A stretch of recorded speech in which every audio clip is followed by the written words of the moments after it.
안녕하세요. 오늘은 우리가 매일 쓰는 스마트 기기들, 여기에 숨겨진 아주 흥미로운 경제 미스터리를 한번 파헤쳐 보려고 합니다.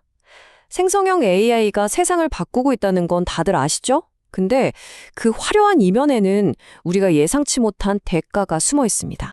자, 오늘 우리가 풀어볼 핵심 질문, 바로 이겁니다. 아니, 최첨단 AI 기술이 발전하는데 왜 내가 다음에 살 스마트폰이나 PC 가격이 올라간다는 걸까요? 언뜻 보면 전혀 상관없어 보이잖아요, 그쵸? 그 답은 말이죠. 사실 우리 눈에 보이지 않는 곳에서 벌어지고 있는 아주 치열한 자원 전쟁에 있습니다. 전 세계의 테크 거물들이 단 하나의 정말 중요한 부품을 차지하려고 뭐랄까 총성 없는 전쟁을 벌이고 있는 거죠. 자, 그럼 본격적으로 한번 들어가 볼까요?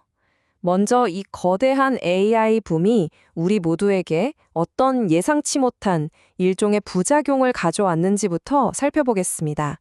핵심은 이거예요. AI를 돌리려면 아주 특별한 AI 칩이 필요하잖아요. 특히 여기에 들어가는 메모리에 대한 수요가 정말 말 그대로 폭발해버렸습니다. 근데 바로 그 여파로 우리 주변에 있는 평범한 PC나 스마트폰, 일반 서버에 들어가는 메모리가 아주 심각한 공급 부족에 시달리게 된 겁니다. 아니, 대체 어떻게 이런 일이 벌어지는 걸까요?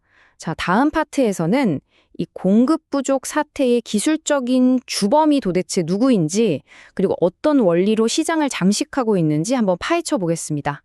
그 범인의 이름은 바로 HBM, 고대역폭 메모리입니다. 여러분, 이건 그냥 더 빠른 메모리 이런 차원이 아니에요. 기존 D램 칩을 마치 아파트처럼 수직으로 여러 층을 착착 쌓아 올려서 데이터가 이동하는 길을 획기적으로 단축시킨 완전히 새로운 개념의 메모리죠. 생성형 AI가 그 엄청난 계산을 하려면 바로 이 HBM이 없으면 안 돼요. 필수적인 거죠. 여기서 정말 놀라운 점이 이겁니다. 똑같은 용량의 메모리를 만든다고 쳤을 때 이 HBM은 일반 D램보다 무려 3배나 많은 핵심 생산 자원을 잡아먹습니다. 네, 바로 이 3배라는 숫자. 이게 모든 문제의 시작점이에요. 아니, 왜 3배나 더 필요한 걸까요? 기술적으로 크게 3가지 이유가 있어요.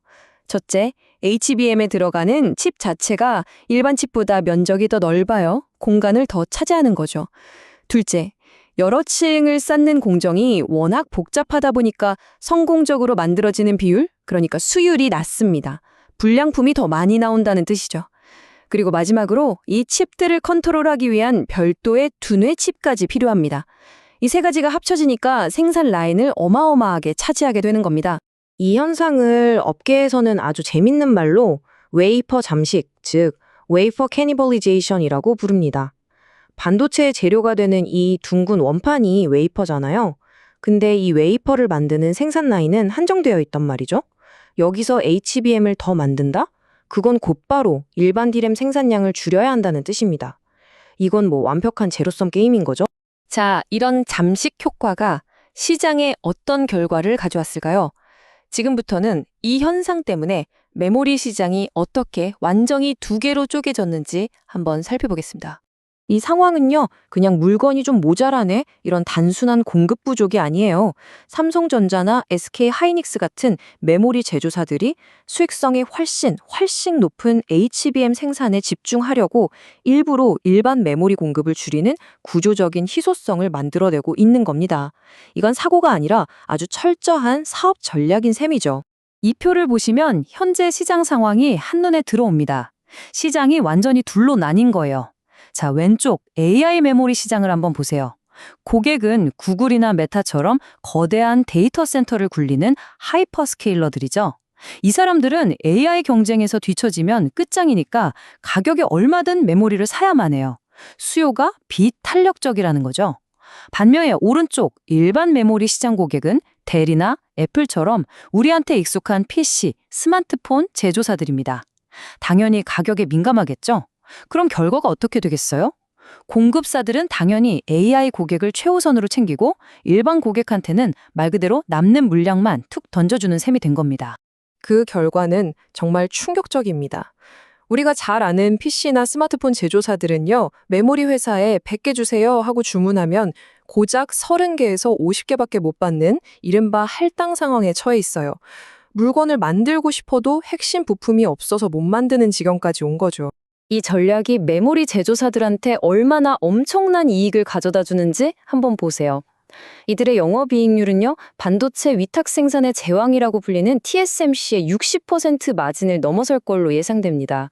심지어 일부에서는 우선순위에서 밀려난 일반 D램의 이익률조차 70%에 달할 거라는 분석까지 나와요. 공급을 딱 쥐고 있으니까 가격이 폭등하고 그야말로 돈을 쓸어 담고 있는 겁니다. 자, 여기서 이런 질문이 나올 수 있죠. 이런 식의 호황과 불황 사이클 전에도 있지 않았나요? 네, 맞습니다. 아주 좋은 지적이에요. 그래서 이번에는 과거의 사례를 통해서 지금 상황이 왜 다른지, 역사가 우리에게 주는 교훈을 한번 살펴보겠습니다. 먼저 1995년 PC 슈퍼 사이클하고 비교해 볼게요. 그때는 윈도우 95가 나오면서 PC 수요가 폭발했죠. 하지만 너도 나도 경쟁적으로 공장을 지으면서 결국 공급 과잉으로 시장이 와르르 무너졌습니다. 근데 지금은 달라요. 삼성, 하이닉스, 마이크론, 딱 이 세 개 회사가 시장을 꽉 쥐고 있고 HBM이라는 엄청나게 높은 기술 장벽이 다른 경쟁자들이 들어오는 걸 원천적으로 막고 있습니다. 공급을 통제하기가 훨씬 쉬워진 거죠. 그럼 2017년 클라우드 슈퍼사이클은 어땠을까요? 이때는 클라우드 회사들이 필요 이상으로 주문을 막 넣는 일종의 유령 수요가 문제였어요. 그러니까 상황이 좀 바뀌니까 바로 주문을 취소했고 시장은 순식간에 얼어붙었죠. 하지만 지금 AI 붐은 다릅니다. 이 HBM이라는 건 고객사 맞춤으로 제작되기 때문에 한번 주문하면 취소도 못하고 무조건 사가야 하는 인수합약이라는 장기 계약으로 꽁꽁 묶여 있어요. 갑작스러운 수요 충격에 훨씬 강한 구조인 겁니다. 이처럼 지금의 사이클은 과거보다 훨씬 견고해 보입니다.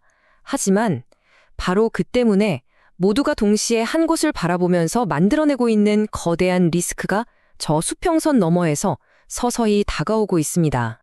이 타임라인을 한번 보시죠. 2026년까지는 지금처럼 공급이 부족한 상황이 이어지면서 제조사들은 이익을 극대화할 겁니다. 하지만 2027년이 되면 상황이 180도 달라집니다. 마치 약속이라도 한 것처럼 SK 하이닉스의 용인 공장을 시작으로 삼성의 평택 P5, 마이크론의 뉴욕 공장까지 이 초대형 신규 공장들이 일제히 가동을 시작하면서 어마어마한 물량을 쏟아낼 준비를 하고 있거든요. 이 거대한 동시 확장이 왜 위험한지 이해하려면 채찍 효과라는 개념을 알아야 합니다. 우리가 채찍 손잡이를 살짝만 흔들어도 채찍 끝은 엄청나게 크게 요동치잖아요. 공급망도 똑같습니다. 예를 들어서 AI 칩 수요가 예상보다 딱 10%만 줄어도 그 윗단계인 메모리 회사들은 주문이 절반으로 깎이는 충격을 받을 수도 있다는 거예요. 작은 변화가 위로 갈수록 거대한 파도로 증폭되는 거죠. 그래서 2027년에는 두 가지 거대한 위험이 도사리고 있습니다. 첫째, 모든 신규 공장에서 쏟아져 나오는 물량 때문에 순식간에 공급 과잉 상태가 돼서 가격이 폭락할 수 있다는 거.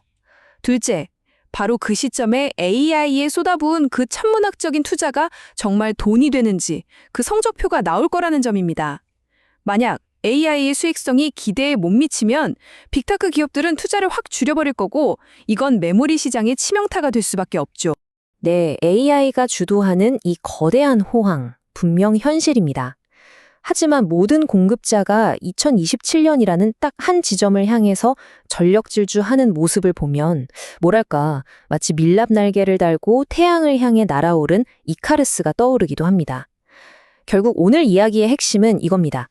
AI 혁명의 눈부신 발전 뒤에는 그 비용을 우리 모두의 주머니에서 충당하고 있는 보이지 않는 시장의 힘이 숨어 있다는 것. 그리고 그 거대한 파티가 언제 끝날지는 바로 저 2027년이라는 절벽에 달려 있습니다.